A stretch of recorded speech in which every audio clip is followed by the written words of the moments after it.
et puis Marjorie Michel, pas oublier, direction politique de l'opposition a gagné la donne. AAA, Haïti en action, de ce sénateur Yuri La Tortue, la fusion des sociodémocrates, Unifos, Paul Denis, Unité, Sorel Jacinthe, notamment Mokrena du pasteur et Sylvain, et OPL, SPDA, c'est secteur démocratique et populaire, Vérité, VEO, c'est toute partie ça qui constitue la direction politique de l'opposition qui relie en noué contre notre ça de corps groupe. Alors, on dit hier, Premier ministre Joseph Jout, lui-même l'estimé, au contraire, les confortable, il en avance par rapport à ça qu'on groupe a demandé eux-mêmes parce que pour eux, il y a travail là, journée aujourd'hui, sur la publication d'un calendrier des actions du gouvernement à entreprendre pour faciliter notamment l'organisation des élections à venir et pas oublier.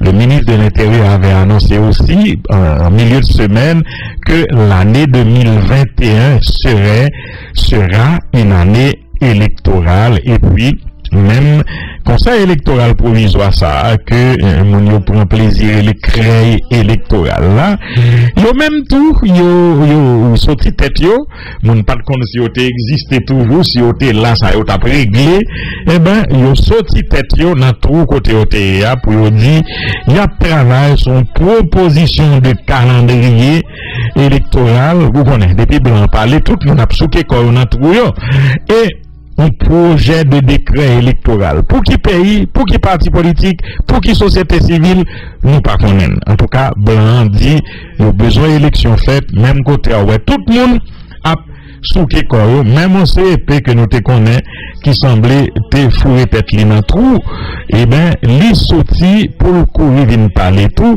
et d'ailleurs, il même parler de visite d'évaluation que le fait sous, et pour la regarder matériel disponible pour CEPA, installation CEPO, particulièrement dans l'Ouest, et à bien pour faire dans tout le reste pays, nous souhaitons bonne chance, parce que il y a bien deux missions impossibles dans le pays, lui-même, qui branchait départ Jovenel, qui pas dans l'élection avec Jovenel, et puis d'ailleurs, qui conseil électoral que Jovenel mettait pour contre lui, parce que toute instance qui t'a supposé représenter en dedans, ils ont tout dit, ils n'ont pas reconnaître Mounsayo, c'est Jovenel Moïse qui a entendu avec 2-3 raquetteurs et sous-côté, bon, institution pour y aller faire, a fait pas eux, mais c'est pas question et conseil électoral cap réglé.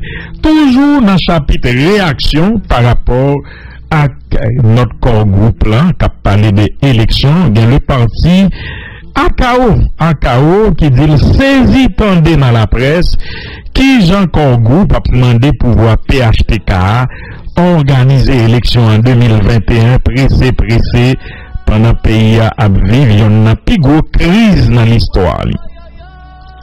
Parti AKO pas saisi parce que c'est habitude corps groupe ça pour les fourrer bouche li toute longueur dans affaire pays et puis appuyer tout vagabondage politique avec tout sans arrêt ça qui rit de Haïti descend pifon chaque jour.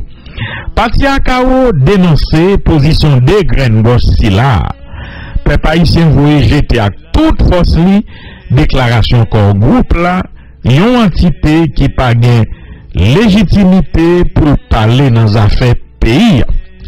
Parti AKO constaté conditions pas réunies pour peuple haïtien aller dans l'élection pour la prier raison tant coup. 1.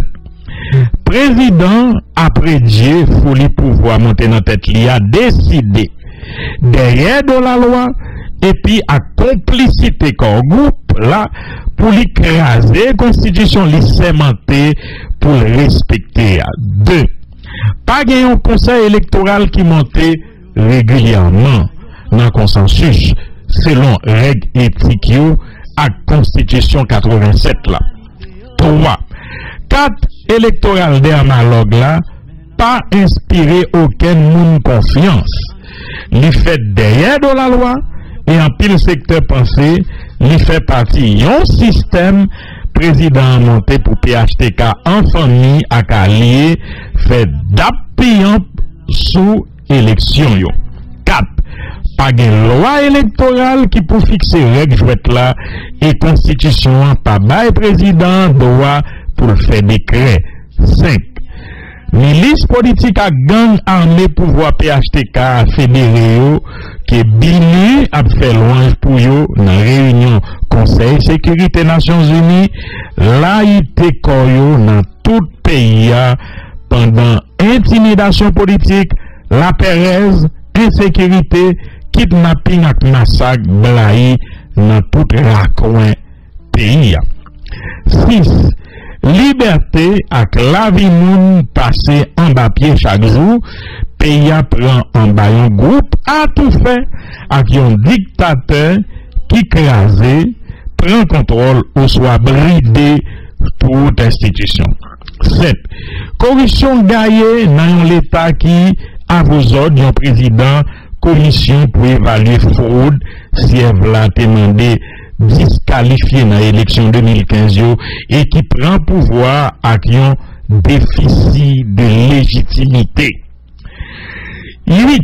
Peuple haïtien qui entre pifon dans misère avec régime PHTK fourré dans gorgette li depuis 2011 et puis cap souffri de violation tout droit constaté mandat président a fini 7 février 2021 selon Constitution 1987 amendée. Tout pays, en particulier Haïti, pour s'aller représenter dans l'histoire de l'humanité, dans le concept liberté à vrai sens ligérien, mériter respect tout diplomate dans la communauté internationale là. Parti à KO, mandé pour diplomate corps groupe yo, ressaisi yo, conformer yo et respecter toutes règles éthiques, convention internationale sous relations diplomatiques yo mandé. Parti à KO invité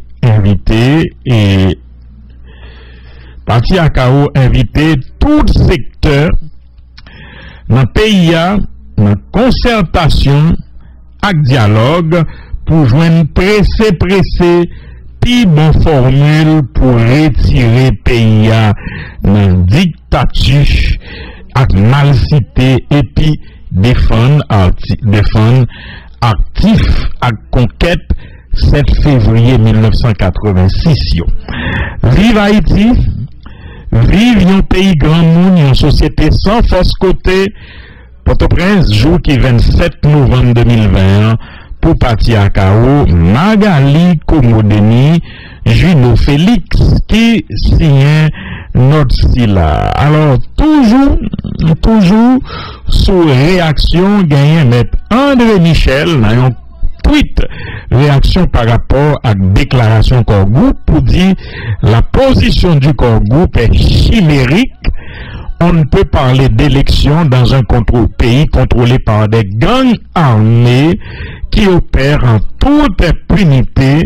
Seule une transition politique responsable permettra de remettre le pays sur les rails démocratiques. Bataille là a continué, dit André et Michel.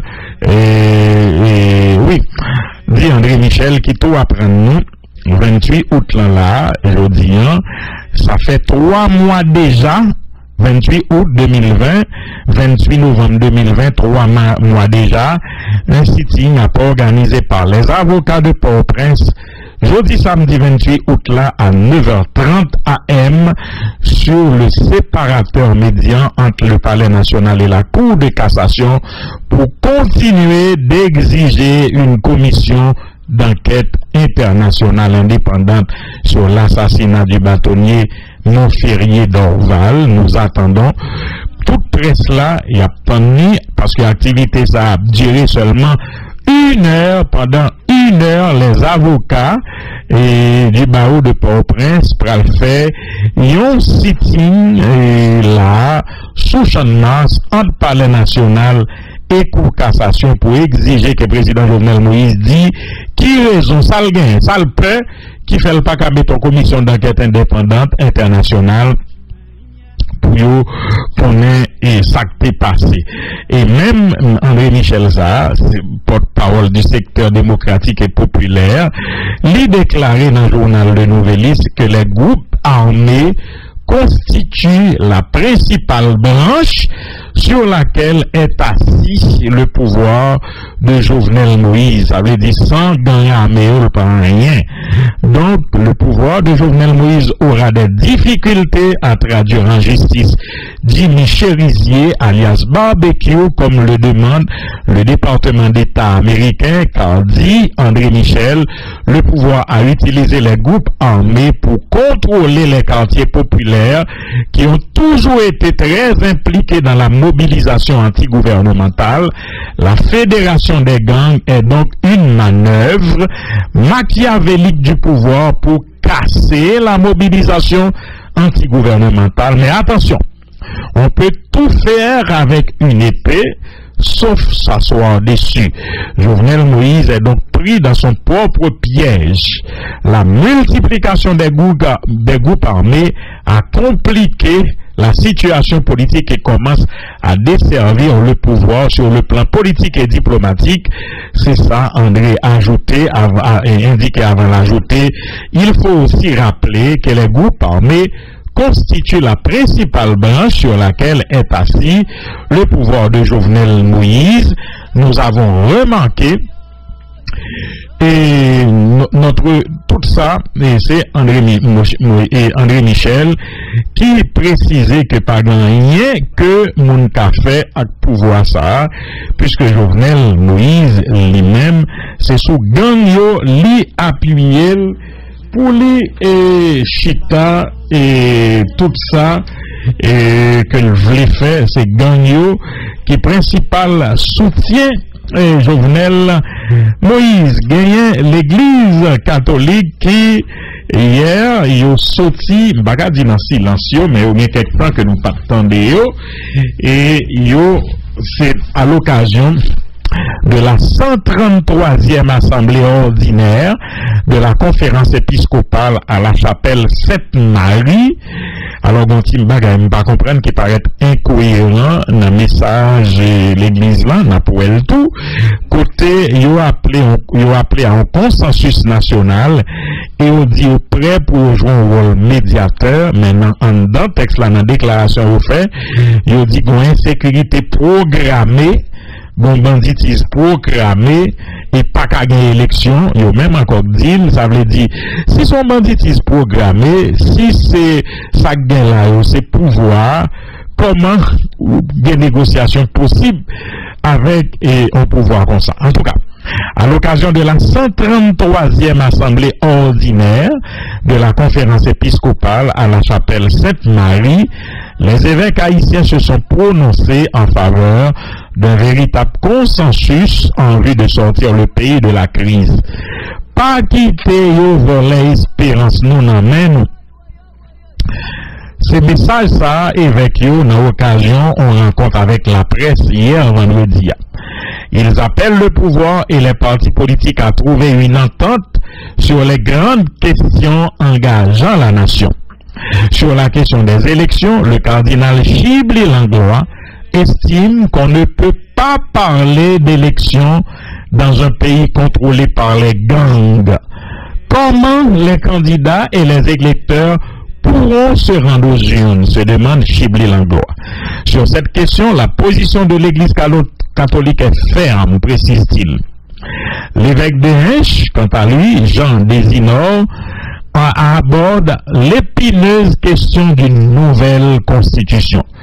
Selon lui, une seule personne, entendez par là Jovenel Moïse, ou un petit groupe ne peut pas prétendre changer la constitution sans consulter les forces vives de la nation.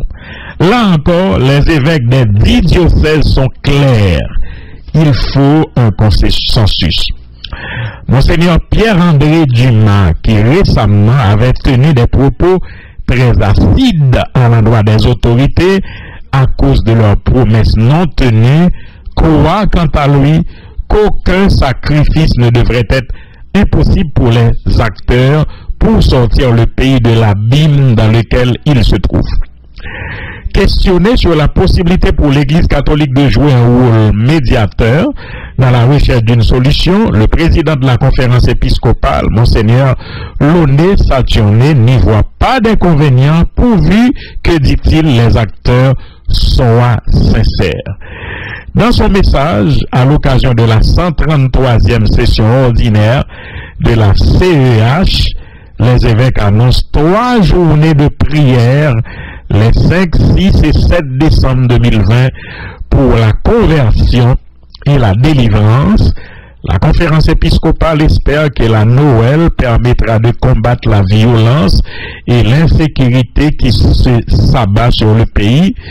La conférence a fait ses déclarations 24 heures après la prise de position du corps groupe qui sollicite une accélération des préparatifs pour la tenue des élections en Haïti en 2021, rapporte Gazette Haïti.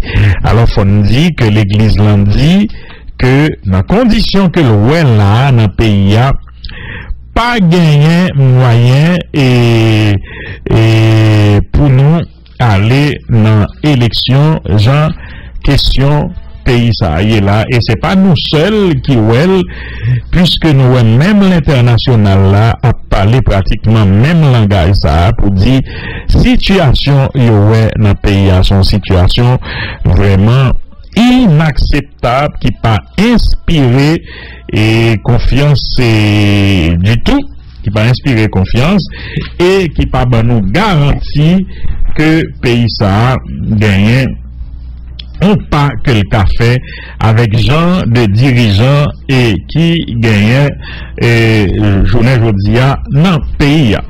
Gagnent tout le réseau national de défense des droits humains qui dans une conférence que vous avez et non interview que vous avez News t'a opiné justement sur question corps groupe ça parce que Jean Zoulan c'est tout secteur dans la vie nationale là qui vraiment a questionné question ça. Pierre Espérance dénonçait le mépris du corps groupe vis-à-vis de la situation en Haïti en appelant à la tenue d'élection. Le directeur exécutif du RNDDH, Pierre Espérance, estime que les conditions politiques et techniques ne sont pas réunies pour l'organisation d'élections en Haïti, réagissant à la position du corps groupe qui a appelé jeudi à la tenue d'élections dans le pays en 2021.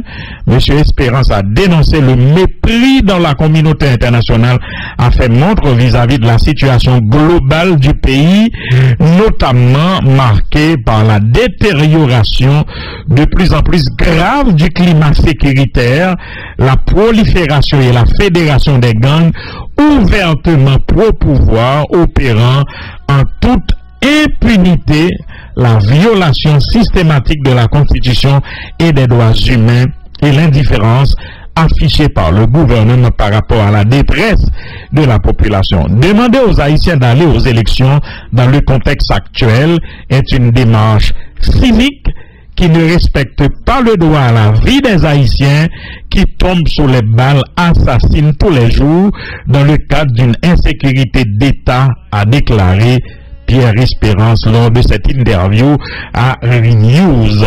Il a fait remarquer que tous les jours on ramasse des cadavres de jeunes sommairement exécutés dans les rues sans qu'aucune enquête policière ou judiciaire ne viennent élucider les conditions et dans lesquelles Mounsayo a tombé, les circonstances de ces cas d'assassinat qui viseraient à créer une psychose de peur généralisée dans le pays afin de perpétuer un pouvoir contesté par la majorité des Haïtiens. Le défenseur des droits humains a cité l'exemple de Fredner Destiné, 24 ans, Jean-Oudi Rémy, 25 ans, Jefferson Damien, 26 ans, et Ricardo Moïse Dufresne, 24 ans, 4 jeunes qui ont été assassinés dans la nuit du dimanche 22 au lundi 23 novembre dans des conditions non encore élucidées et jetés au bas de la ville. Aucune enquête n'a été diligentée pour faire le jour sur cette affaire. Le gouvernement n'a même pas publié une note pour condamner ce qui s'est passé afin de réconforter les parents des victimes, à déplorer le militant des droits humains. Sous question ça, on a pour toute zone Carrefour-Feuille là, toute caoutchouc qui a boulé, les parents, proches parents, tout le monde ça yo, qui t'a protesté contre la situation ça. Jean-Pierre Espérance dit là, pas un mot l'État a dit. Si la communauté internationale ne trouve rien d'anormal qu'elle supporte un régime qui viole les droits humains, il est politiquement incorrect d'inviter les Haïtiens à se rendre à la boucherie comme des moutons de Panurge, à renchérir Pierre Espérance. Il a fait remarquer que de nombreux quartiers du pays sont sous contrôle de gangs armés, s'identifiant au pouvoir en place. Même la police n'ose pas s'y aventurer et que les Haïtiens ont été chassés de leur maison par la force. Comment un candidat non inféodé au pouvoir en place ou aux gangs armés pourra-t-il faire campagne dans ces quartiers?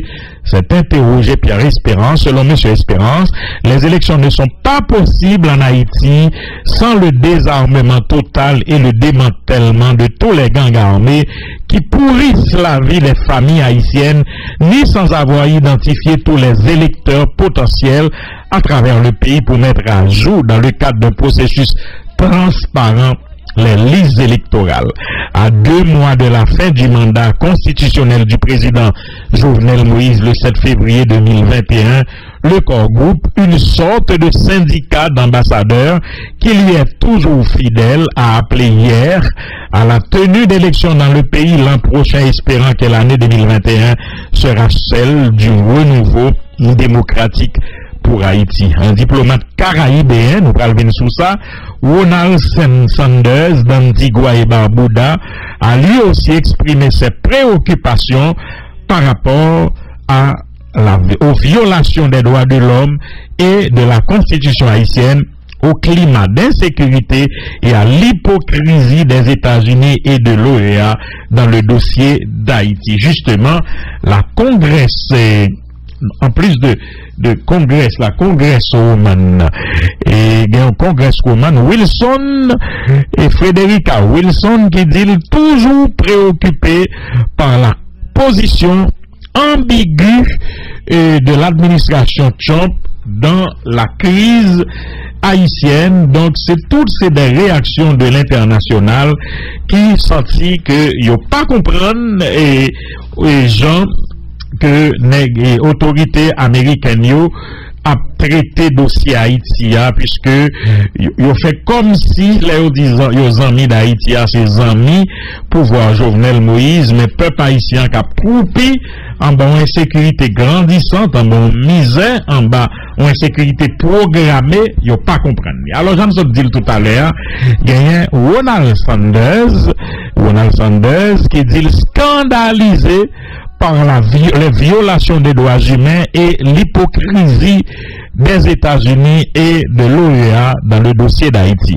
Les droits de l'homme et les violations constitutionnelles en Haïti ont été trop longtemps ignorés par l'Organisation des États américains, selon Ronald Sanders, ambassadeur d'Antigua et Barbuda aux États-Unis et à l'OEA.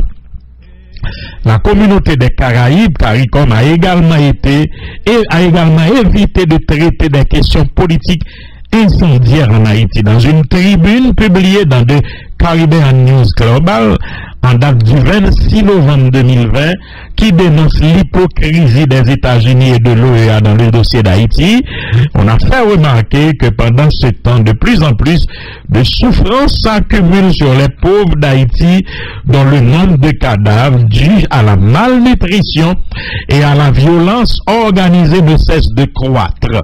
Dans ce contexte, il n'est pas surprenant que les Haïtiens cherchent tous les moyens d'échapper à leur patrie, souligne-t-il. Dans des situations désespérées, les criminels profitent des personnes vulnérables. Ainsi, un commerce rapide a commencé dans la traite de jeunes Haïtiens, cette fois dans les Caraïbes. La preuve en est la découverte par la police en Guyane le 7 novembre de 26 Haïtiens, dont 2 garçons, 5 filles qui étaient transportées à la frontière brésilienne par un réseau de traite des êtres humains. L'OEA et la CARICOM sont tenus en vertu de leur charte et déclaration de demander des comptes aux États membres dont les gouvernements agissent de manière inconstitutionnelle ou prennent des mesures qui violent les droits humains, civils et politiques de leur peuple. Les 2 organisations ont été actives tout au long de l'impasse de 5 mois dans les élections guyanaises de mars à août de cette année. Pendant toute cette période, la situation constitutionnelle et électorale en Haïti a été pire, mais aucun mot de condamnation de la présidence haïtienne n'a été prononcé par l'un ou l'autre organisme, déplore M. Sanders. Le président haïtien Jovenel Moïse dirige le pays par décret sans parlement élu depuis janvier 2020. Sur fond d'accusations de corruption, de manifestations et de déploiement de l'armée accusée d'atrocité, souligne-t-il. Le président de la CARICOM a déclaré publiquement en janvier 2020: la CARICOM est profondément préoccupée par la situation politique, économique, humanitaire et sociale toujours instable dans son État membre Haïti. En effet, nous sommes particulièrement préoccupés par les nombreux incidents de violence et les pertes en vies humaines qui y sont associées et tragiques. Depuis, la CARICOM n'a rien dit de plus, fait remarquer l'ambassadeur Sanders. Pourtant, 4 mois plus tard, dans sa mise à jour d'avril 2020 sur Haïti, le Programme alimentaire mondial a déclaré près de 4 millions d'Haïtiens ont besoin d'une aide alimentaire d'urgence et qu'au moins 1 million d'entre eux souffrent d'une grave faim. Le président Jovenel Moïse a été très proche des gangs qui, selon Jacqueline Charles du Miami Herald, journaliste, ont été impliqués dans le saccage des quartiers pauvres, enlèvements, viols et meurtres à volonté, selon le diplomate antillais. Un éditorial de Trinidad Express Newspaper a souligné le 25 novembre la position des États-Unis est particulièrement hypocrite dans le contexte de son soutien au président haïtien qui a régné par décret depuis le dysfonctionnement du Parlement et qui continue de diriger en commettant des violations sans fin des droits de l'homme et à la montée des escadrons de la mort fonctionnant à la tonton Macoute en Haïti.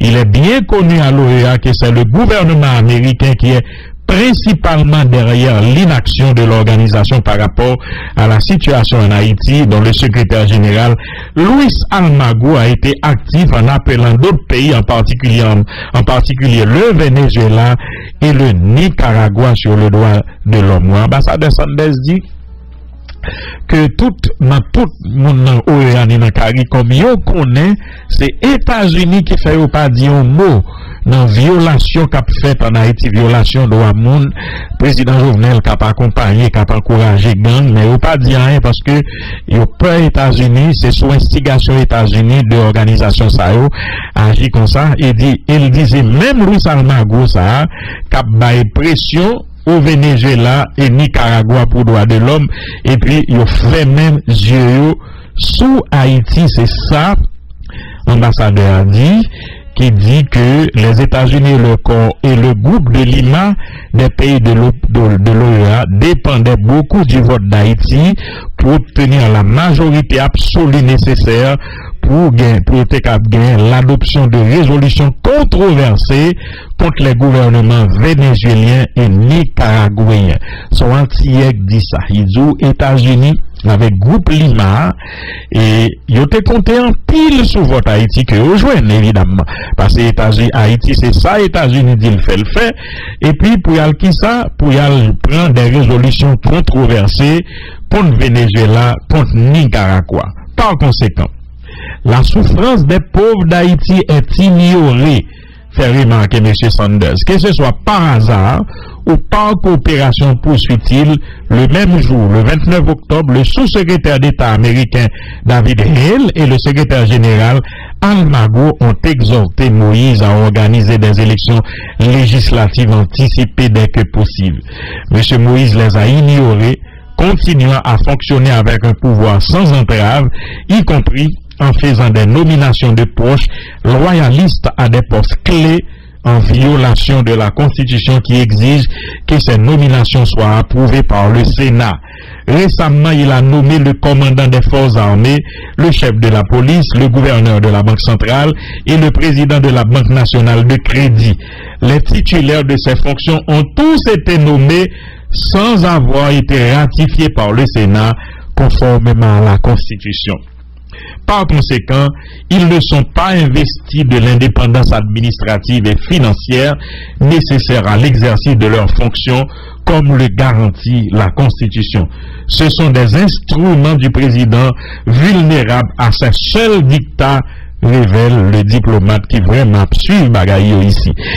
Les troubles et la violence se poursuivent alors que des groupes manifestent contre la corruption et appellent à des élections. La police a participé activement à la répression des manifestants, tuant un manifestant et en blessant deux autres le 18 novembre, note l'ambassadeur. Même au sein de la police, des manifestants existent. Un groupe de policiers gardant l'anonymat appelé Fantôme 509 proteste activement contre leur faible salaire et leurs mauvaises conditions de travail. Le commandant-chef AI de la police récemment nommé, Léon Charles, a ordonné à ses officiers d'affronter et de neutraliser des collègues qui sont membres du Fantôme 509. Bon, c'est abattre même. Le vendredi 30 octobre, le président Moïse a officiellement mis la Constitution d'Haïti en veilleuse. Il a formé un comité consultatif pour réviser le projet d'une nouvelle constitution qui, semble-t-il, a été rédigée par des personnes nommées par lui. Quoi qu'il en soit, le président n'a pas le pouvoir de modifier, de réformer ou de changer la Constitution, fait remarquer le diplomate. Ce comportement inconstitutionnel est une autre menace dangereuse pour la démocratie et la stabilité politique en Haïti, dit-il. Ce comportement viole à la fois la charte de l'OEA et la charte démocratique interaméricaine. Il est également incompatible avec la charte de la société civile de la CARICOM. Tout au moins, les dirigeants de la CARICOM devraient réprimander M. Moïse pour ces violations de la Constitution, précise l'ambassadeur. Il est peu probable que d'ici le 20 janvier, lorsque le président élu des États-Unis, Joe Biden, assumera la présidence, il y a un mouvement du gouvernement américain seul ou à l'OEA pour s'attaquer au sort du peuple haïtien. Néanmoins, l'OEA et la CARICOM devraient agir à leur niveau, selon Ronald Sanders, qui croit que le peuple haïtien n'est pas un problème politique, mais ce sont des êtres humains qui ont bien besoin d'un champion. C'est ça, et ambassadeur Sanders déploré dans attitude États-Unis par Borisite, livré dit là que le prend ni OEA ni CARICOM, il fait le servir au marche-pied pour y piétiner Haïti. Il dit dans le même temps il y a pratique en politique 2 poids 2 mesures. Au Nicaragua, il y a exigé des bagailles que en Haïti yo même yo toléré dans pile fait d'actualité que ne pas pas. Par exemple, gagné congresswoman Frederica Wilson qui dit il est préoccupé par la position ambiguë de l'administration Trump dans la crise haïtienne.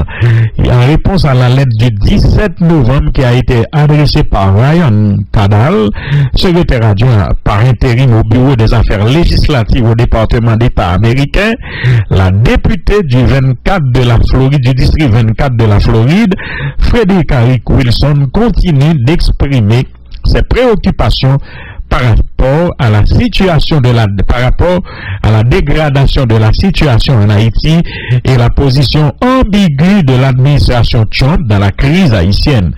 Dans l'aide ça, il est déclaré que le département, M. Kadal avait déclaré que le département d'État partageait les préoccupations d'un groupe de plus d'une vingtaine de parlementaires américains, dont Frederica Wilson, sur la situation qui prévaut en Haïti, où la démocratie est vivement menacée, l'insécurité fait rage et les droits humains sont violés systématiquement. Je suis heureuse d'apprendre que le département d'État partage mes préoccupations concernant la démocratie, l'insécurité et des droits de l'homme en Haïti et qu'il convient que les élections, si elles sont prévues, devraient inclure la participation le plus large possible de la société civile afin de renforcer le processus démocratique d'Haïti, écrit la députée qui représente une circonscription où vit une forte communauté haïtienne dans le sud de la Floride. Dans cette lettre, dont l'E-News a obtenu copie, elle a fait remarquer que toutefois la société civile haïtienne a soulevé des préoccupations majeures au sujet de l'absence d'un dialogue inclusif, de l'intimidation du gouvernement et de la domination des membres d'un conseil électoral inconstitutionnel. Comme je l'ai dit dans ma lettre du 15 octobre, il demeure essentiel que le secrétaire Mike Pompeo, secrétaire d'État, reconnaisse ses préoccupations et utilise la voix des États-Unis pour soutenir des élections libres et équitables en Haïti, poursuit-il. Bien que des élections légitimes devraient avoir lieu dès que possible, je suis profondément préoccupé par le fait que les principaux acteurs n'aient pas été engagés dans le processus. Cela risque de nuire à la confiance du public dans les résultats, souligne Madame Wilson. Je suis également déçu que le département d'État ait choisi de ne pas aborder directement la déclaration du 16 septembre faite par un haut fonctionnaire avertissant les groupes de la société civile de conséquences s'ils faisaient obstacle à l'organisation d'élections dans le pays. Cette rhétorique menace d'entraver un dialogue significatif et exhorte à nouveau le secrétaire Pompeo a clarifié ses remarques. Insiste Frederica Wilson qui pas d'accord que Marc Pompeo qui doit menacer monde sous forme de couper visa sous pas dans élection sous pas d'accord. Il dit il faut le clarifier parce que bagaille ça au contraire empêcher un dialogue fait. Depuis le 13 janvier dernier, le président Jovenel Moïse dirige le pays par décret après avoir constaté la fin du mandat de la Chambre des députés et constaté la caducité du Sénat. C'est ça le dit non tweet, mais c'est pas ça lié. Le chef de l'État dont le mandat expire constitutionnellement le 7 février 2021 a déjà pris toute une pléiade de décrets, les uns plus contestés que les autres. La décision du président Jovenel Moïse de diriger par un décret pour une période prolongée n'est pas une alternative acceptable à un parlement fonctionnel. La position des États-Unis est que les élections législatives devraient avoir lieu dès techniquement faisable pour mettre fin à cette période prolongée de gouvernance par décret et que la réforme constitutionnelle ne devrait pas retarder les élections législatives, avait écrit Ryan Kaldal. De nombreuses organisations politiques et des groupes organisés de la société civile ne cessent d'exprimer leur refus de participer à des élections organisées par l'administration de Jovenel Moïse. Ils disent œuvrer pour la mise en place d'une transition politique à partir du 7 février 2021, date à laquelle le mandat du président prend fin constitutionnellement. Voilà un pile l'autre fait dans l'actualité que certainement nous pas guettant. Ouais, par exemple, l'Association nationale des greffiers haïtiens qui dit a soutenu grève magistrat de Bouyo, non note que vous fait sortir.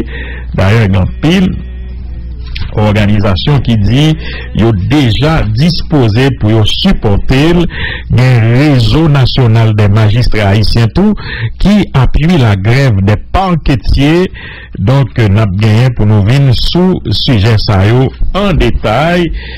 Évidemment dans émission ramassée journée aujourd'hui tout comme la Banque nationale de la République qui a lancé hier vendredi 2021 et les procédés au lancement du concours national en vue de trouver une appellation pour sa monnaie digitale. La monnaie digitale de la BRH est une monnaie numérique que la banque des banques envisage de mettre sur le marché au cours de l'année 2021. C'est ça le gouverneur Banque centrale l'a déclaré, Jean Baden Dubois, qui a présidé la cérémonie de lancement du concours d'appellation, a fait ressortir les avantages de l'adoption de ce nouveau moyen de paiement. Le patron de la BNRH cite notamment la réduction du coût de fabrication des billets, la modernisation du système de paiement haïtien, la rapidité et la facilité des transactions financières. Il pourrait également favoriser l'inclusion financière renforçant l'accès aux moyens de paiement. Les inscriptions se tiendront du 2 au 16 décembre, informe la chef du projet de la gourde digitale Ludmilla Buteau-Alien. Elle précise que les intéressés pourront soumettre leur dossier de candidature à partir du site internet de la BRH via un lien qui sera disponible à cet effet. Et oui, c'est www.brh.ht. Les 3 premiers lauréats remporteront respectivement 250 000 gourdes, 150 000 gourdes et 100 000 gourdes, précise Madame Alien. Et puis, parlant justement de concours, que nous pas oublier que gagnant